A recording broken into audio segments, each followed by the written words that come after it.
Hey guys, tonight we're drifting back to a courtyard washed in Persian moonlight, where the air smells faintly of jasmine, and the sound of a single reed flute floats somewhere beyond the wall.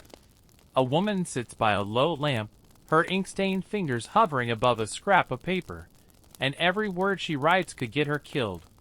You probably won't survive this, not because it's dangerous for you, but because it's far too easy to fall asleep listening to her secret rebellion whisper through the centuries. So, before you get comfortable, take a moment to like the video and subscribe, but only if you genuinely enjoy what I do here. And if you're awake enough, tell me in the comments where you're listening from, and what time it is where you are. Now dim the lights, maybe turn on a fan for that soft background hum, and let's ease into tonight's journey together. You arrive in Nishaper, mid-19th century Persia, beneath a sky so white it looks like the lid of a blue porcelain bowl. The city is dozing under curfew, its narrow alleys still echoing with the day's market cries. You can almost taste the smoke of roasted pistachios and the sting of lamp oil in the air. Behind one of those mud brick walls sits Fatme Baragani, though history remembers her by a different name, Tahira, the pure one. But purity, in this case, has a wicked sparkle.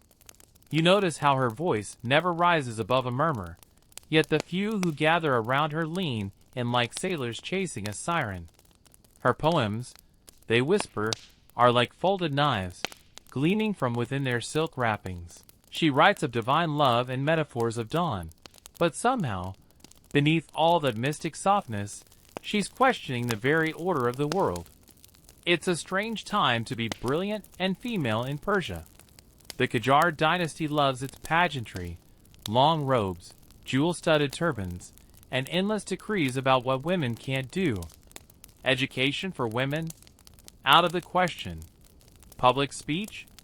Scandalous. Yet here she sits, in a borrowed corner of her father's library, flipping through Arabic commentaries she's technically forbidden to touch. Each page rustles like a small act of treason. You watch her lips move silently as she deciphers lines of Quranic commentary, cross-referencing them with the works of Sufi poets. Her lamp flickers, throwing shadows that make her look both ghostly and defiant. Somewhere in the distance, a night guard coughs, and she freezes, quill suspended midair. When the silence returns, she exhales and keeps writing. It's like watching a bird rebuild its nest after every gust of wind. Her words, though steeped in piety, carry an undertow of rebellion. She writes, "If the truth is veiled, then lift the veil." At first, the men who read it nod approvingly. How spiritual, how poetic. But others sense the danger coiled in that line. Veil. Lift. Truth. She's not talking about mysticism. She's talking about the world outside that door, where women move like shadows and silence is mistaken for virtue. Historians still argue whether she intended revolution or revelation, whether her quill was dipped more in theology or protest ink.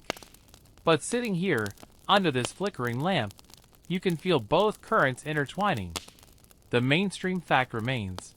Tahira was among the first women in Iran to openly preach the teachings of the new Babi faith, a movement that would later evolve into the Baha'i faith. That alone made her a marked woman. The fringe detail, though, less known, more whispered, is that she often used perfume vials to hide her verses. Rolled tightly, they traveled from city to city, tucked in traders' robes. Some of her stanzas reached Baghdad and Istanbul long before her name did. Imagine that. Poems traveling faster than a human could. In a century without telegraphs or hashtags, her rebellion went viral on silk paper. The night deepens. Somewhere a rooster mistakes moonlight for dawn. You sense her fatigue, the ache in her back, the pulse of ideas too large for parchment. She pauses, dips her quill, and murmurs something half prayer, half challenge. "Words are my wings. Let them break your cage." And you realize, she's not just writing for herself. She's writing for every unseen girl in the alleyways of Nishaper, those who listen at doors, pretending to fetch water, but secretly memorizing her lines. You think about how small this courtyard seems, and yet, how vast its echo will become. The lamp sputters once, twice, and then steadies. A warm breeze moves the curtain, and for a second, you glimpse the moonlight spilling across her manuscript. It looks like liquid silver over black ink. You don't know it yet, but that ink will stain the pages of history in ways the Empire could never scrub clean. She smiles faintly, as if she can already sense the trouble she's courting. And perhaps that's what makes her beautiful, even in defiance. In a world built to silence her, she's composing lullabies that sound suspiciously like revolutions. Outside, the first call to prayer trembles through the air.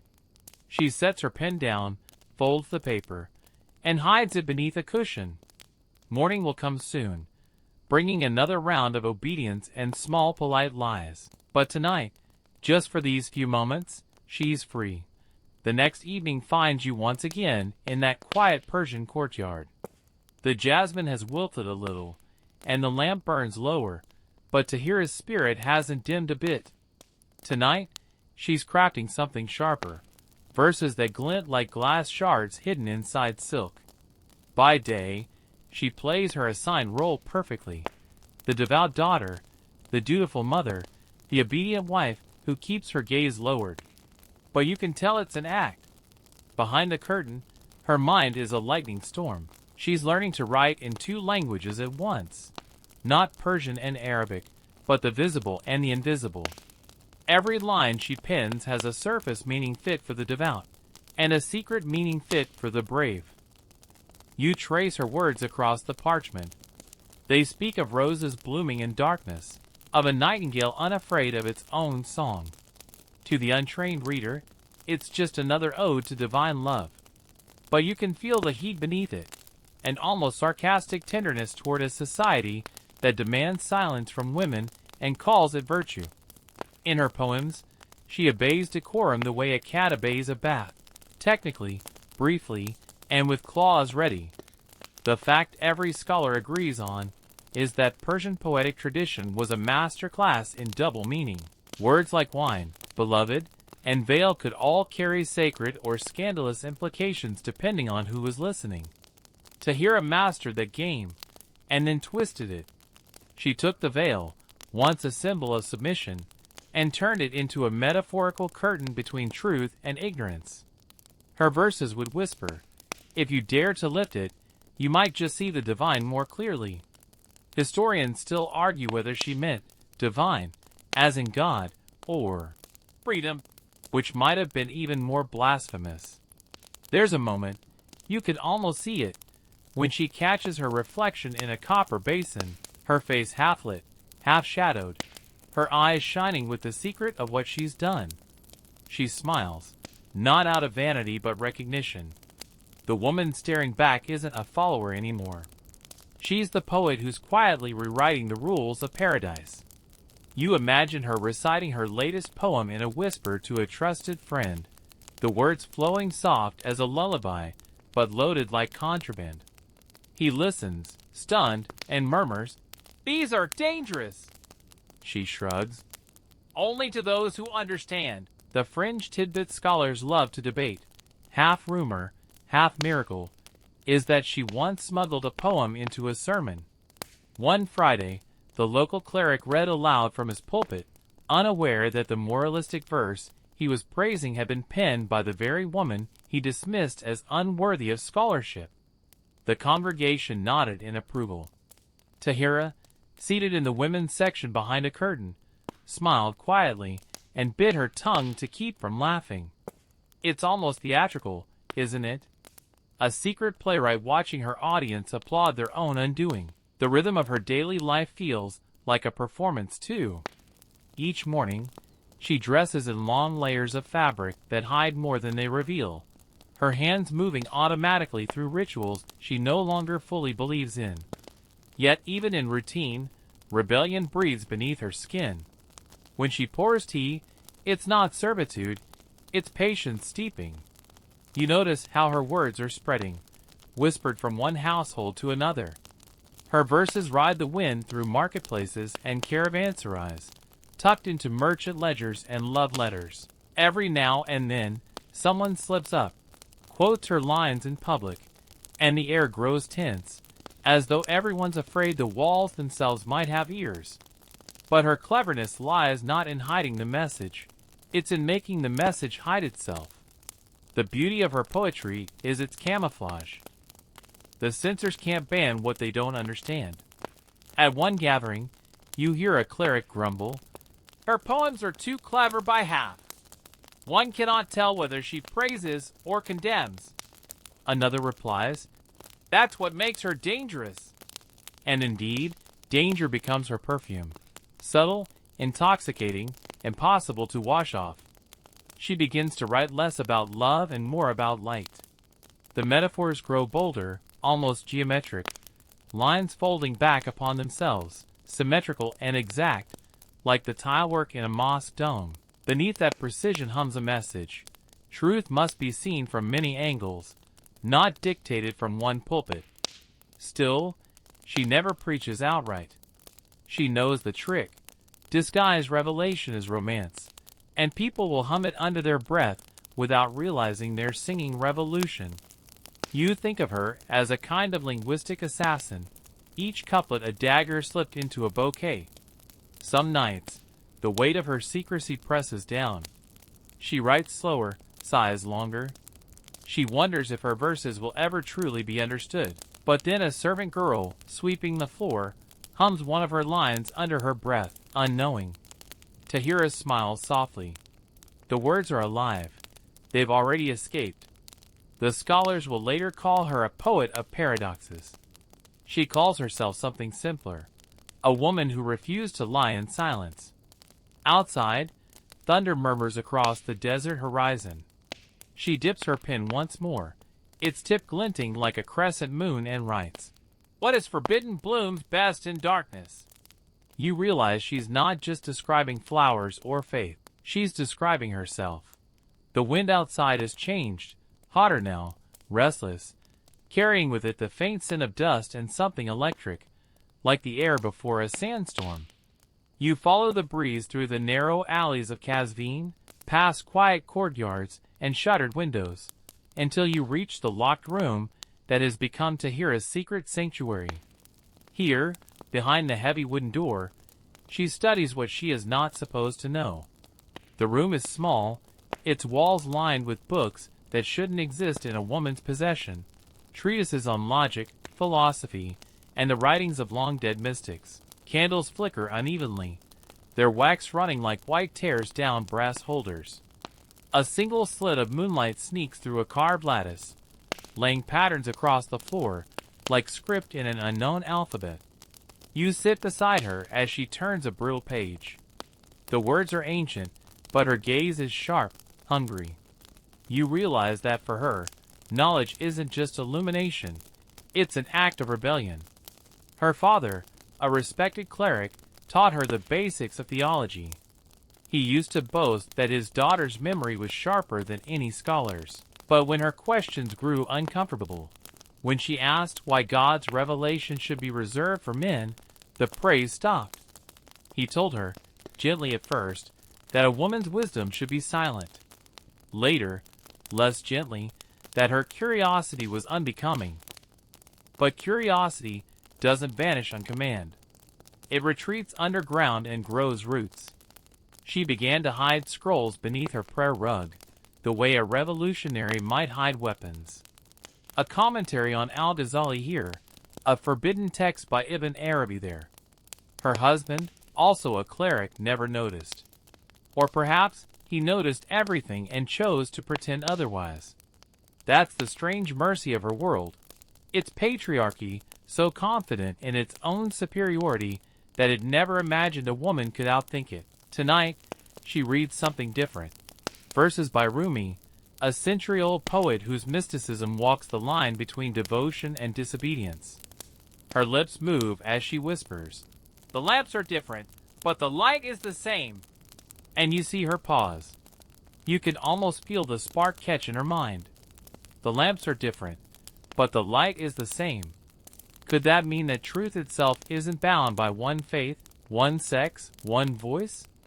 Could it mean that God's reflection gleams even in a woman's eyes? Historians still argue whether this was the night her transformation truly began, whether it was the line of a Sufi poet, or a visit from one of the early followers of the Bab, that shifted her path forever.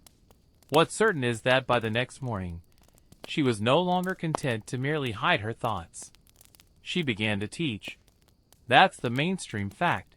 Tahira started holding secret lessons for women in her home, teaching literacy, scripture, and philosophy. Some came in veils, some came in silence, and all left a little more awake. The fringe detail, whispered like gossip in old travel diaries, is that she once disguised her study group as a sewing circle. Each woman brought fabric or thread, and while the needles clicked, Tahira would read from texts she'd copied by hand. The servants thought they were gossiping about husbands. In truth, they were dissecting theology. You imagine that small room filled with candlelight, women sitting close, eyes wide. A stray cat curls on the windowsill, tail twitching. Outside, the muezzin calls the faithful to prayer, and inside, Tahira's voice hums like a counter-melody. She tells them, softly, God's word isn't owned by anyone, not the priests, not the kings. It belongs to whoever listens. One of the younger girls gasps, as if she's just inhaled air for the first time. Another starts to cry. You can see why, in this world, hearing that you are allowed to think can feel like hearing that you are allowed to live. But the risk grows. Servants whisper. Neighbors wonder why so many women visit after dark. Her husband grows uneasy. One night, the door rattles with heavy knocks. Guards, perhaps, or relatives with bad intentions. Tahira stays calm. She hides the books beneath cushions, tells her students to scatter. When the door opens, she's sitting there serenely, mending a torn veil. The visitors glare suspicious. She smiles, offers tea. Her composure is so perfect it disarms them.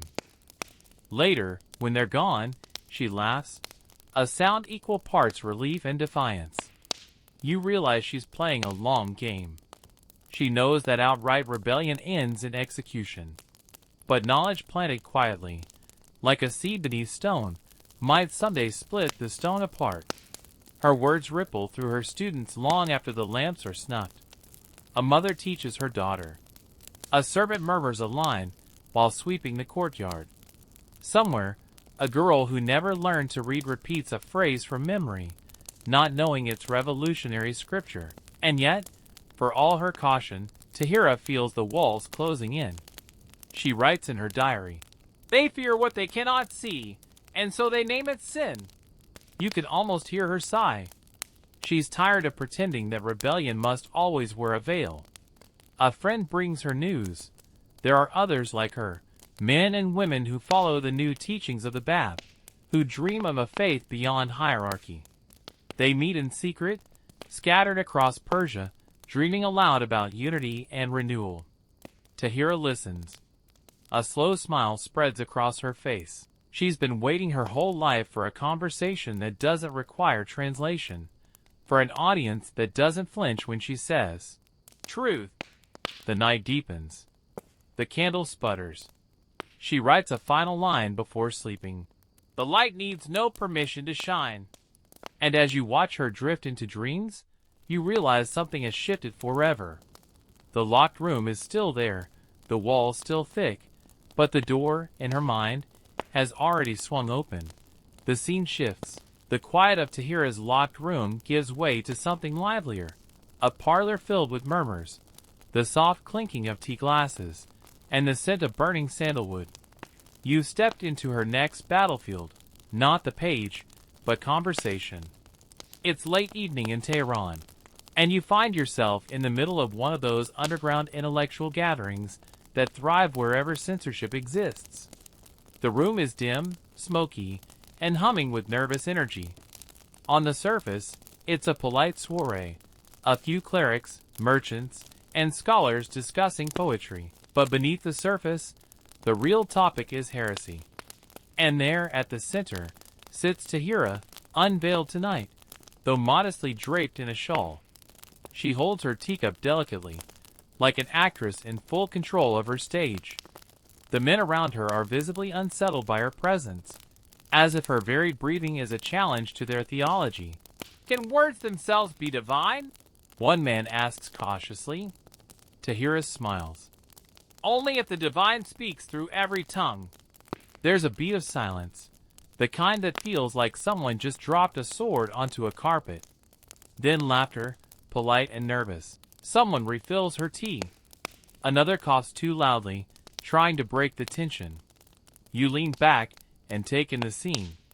She's doing what few dared to attempt in 19th century Persia, debating scholars and mystics on equal ground. Not as a curiosity, not as a pupil, as a peer. The mainstream fact. Tahira was one of the earliest public advocates of the Babi faith, a movement that called for the reinterpretation of Islamic law, the equality of women, and the renewal of spiritual truth. Her eloquence became legendary.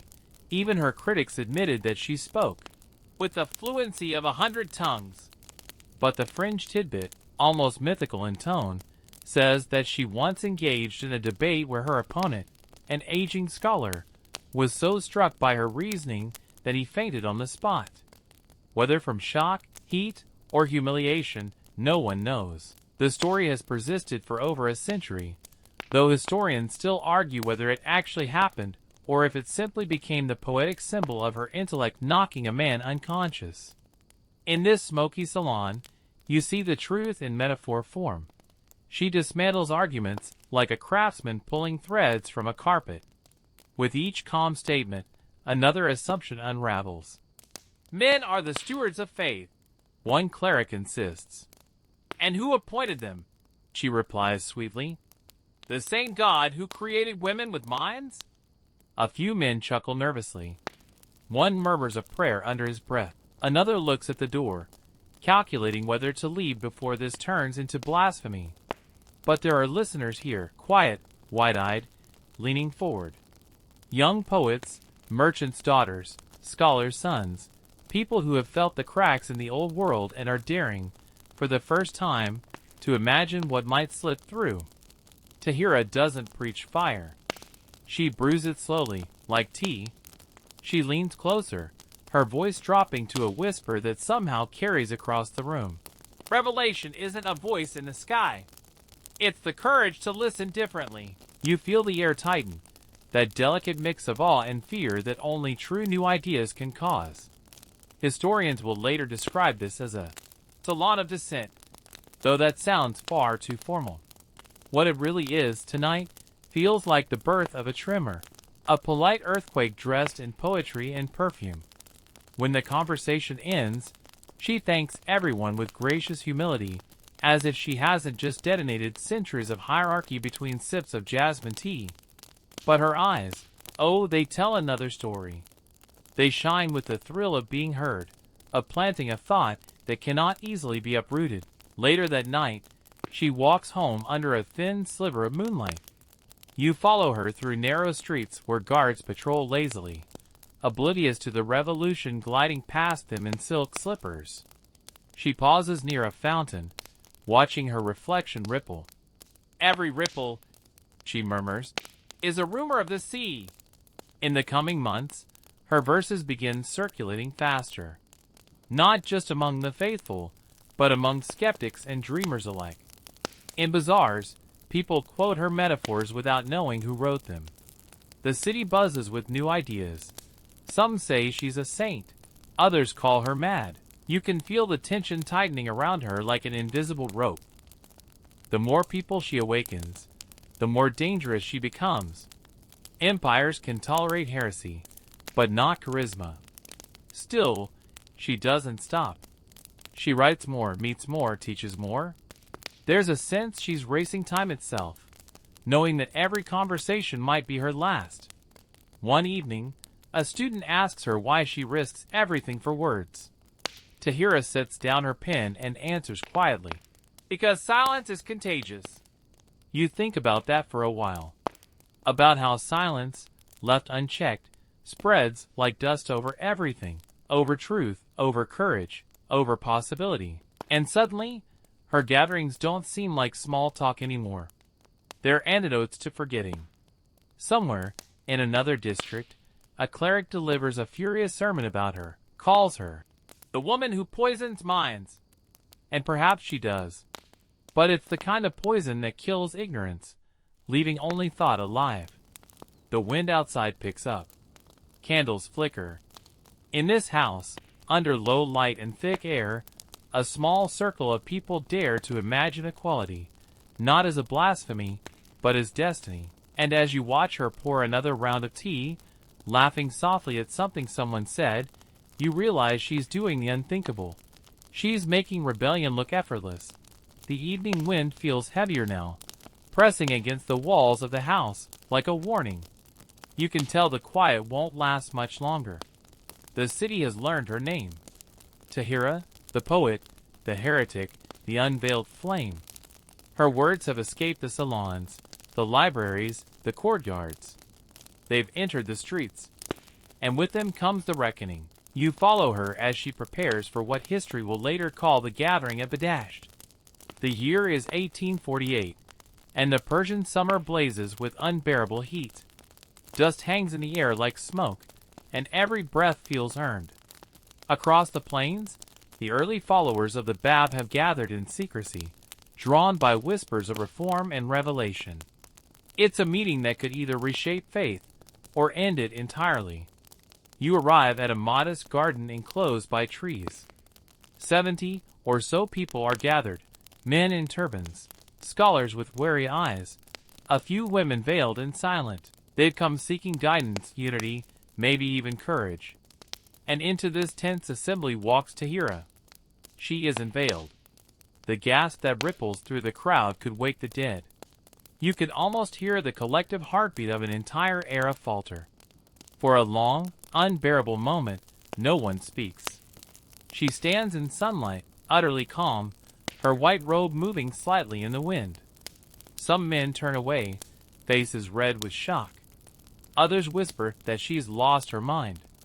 But a few, just a few, stare at her with wonder, as though they've just seen a prophecy fulfilled. In that silence, she speaks, not with fury, but with clarity.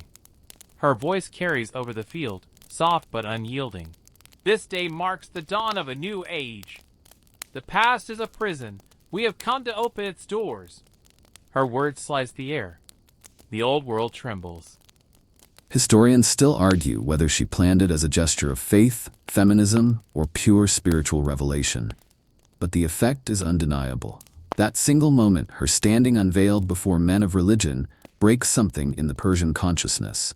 For centuries afterward, her act will be remembered, debated, condemned, and admired. The mainstream fact: the gathering at Badasht was a defining moment for the Babi movement. It publicly separated it from traditional Islam, symbolizing a new dispensation. The fringe tidbit: eyewitnesses claim that one man, overcome by the shock of her unveiling, drew a dagger and tried to take his own life, unable to reconcile the sight with his beliefs. He survived, barely. Whether or not the story is true, it captures the sheer magnitude of what she did. You watch her step forward, unflinching. She doesn't argue theology. She doesn't quote scripture. She simply exists, visible, articulate, and unashamed. That visibility alone is a revolution. Later, when the meeting disperses, her allies plead with her to flee. She refuses. "I've already crossed the line they fear," she tells them. Why go backward? Soon after, the crackdown begins. The authorities label her dangerous, accusing her of immorality, witchcraft, and rebellion. The usual words they use when a woman dares to think aloud. She's arrested, moved from city to city under guard, and eventually placed under house arrest in Tehran. You find her there, months later, confined in the home of a sympathetic official. The once bright scholar now walks a small courtyard for exercise, her world reduced to a handful of potted plants and an iron gate. Yet somehow she looks freer than ever. Her captors can't decide what to make of her. Some are devout believers, convinced she's cursed. Others secretly admire her composure. One guard, a young man with kind eyes, brings her scraps of paper and a dull reed pen. She thanks him, and in return, teaches him to read. Words, she tells him, are how you smuggle freedom past the guards. He laughs, not realizing he's become one of her final students. She spends her days writing. Letters, poems, fragments of thought that drift like feathers through the bars. Some reach her followers, others never leave the room. But even the walls seem to absorb her rhythm. One afternoon, she writes a line that could have been carved into eternity. You can kill the poet, not the poetry. Her execution order arrives quietly, wrapped in bureaucracy and fear. The men assigned to carry it out argue for hours about who will do it. It's said that the official in charge wept as he gave the command. On her final night, she dresses carefully, as though for a ceremony. She perfumes her wrists, smooths her robe, and asks for a moment to pray. The candlelight trembles on her face, but she does not. She knows what's coming. They say she was strangled with her own scarf. They say her body was thrown into a well. But history, slippery, reverent, terrified, refuses to agree on the details. Maybe that's mercy. Maybe it's just how legends protect themselves. When it's done, there's silence. The city sleeps, unaware that something irreversible has just happened. The poet is gone, but her words, those disobedient, shimmering words, have already escaped into the bloodstream of history. And you, still sitting in that quiet courtyard, can feel them. The way the night air seems a little sharper. The way the stars above Tehran flicker like quills dipped in silver. Her rebellion is over, yet somehow it's only beginning. Now the story softens, like a flame easing into its final glow. The city of Tehran has long since changed. The walls that confined her have fallen, rebuilt, and fallen again. But somewhere in the heart of the modern world her whisper remains, woven into songs, stitched into fabrics, spoken softly in classrooms. You imagine her walking again under a wide Persian sky, veil or no veil. It doesn't matter now.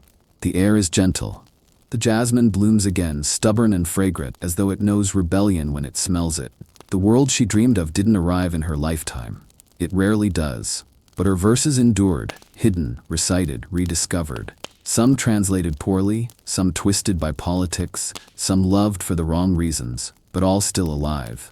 That's the thing about words born from defiance. They don't die, they wait. You lean back, hearing the faint hum of your fan, the low sigh of the night outside your window. The story lingers, slow and steady, like breath. If you listen carefully, you might hear her voice beneath the noise of the world. A voice that once said, "Lift the veil and see." So you do. Just a little. And the stars seem brighter for it. Sleep now, knowing that even the quietest rebellions can echo across centuries. Somewhere in the hush between heartbeats, she's still writing, still teaching the darkness how to rhyme. Good night.